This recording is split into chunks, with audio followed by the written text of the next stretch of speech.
દિવાળીના તહેવાર પર ફટાકડાનું ધૂમ વેચાણ થતું હોય ત્યારે વિશાળ કચ્છ જિલ્લામાં માત્ર 2 તાલુકામાંથી ફટાકડા વેચાણ માટે ફાયર સેફટી અભિપ્રાય મંગાવવામાં આવ્યા છે।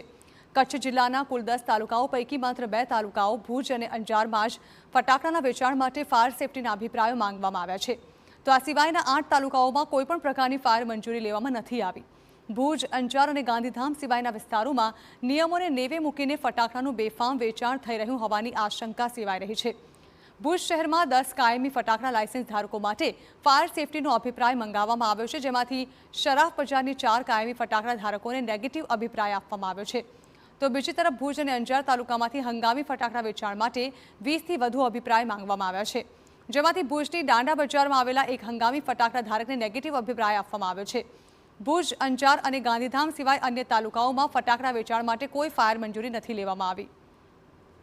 કાયમી ફટાકડા પરવાના માટે 10 અને હંગામી જે છે 20+ જેવી છે, જેના અભિપ્રાય આપણે આપેલા છે।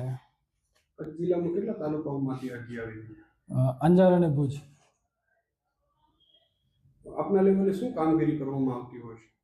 એમાં આપણે ફાયર ફાઇટર પહોંચી શકે છે કે નહીં એ સ્થળ તપાસ કરીને એનો અભિપ્રાય આપતા હોઈએ છીએ, અને ફાયર સેફટી અંતર્ગત જે સાધનો લગાવવાના થાય છે જે એના બાબતે આપણે એમને જણાવતા હોઈએ છીએ।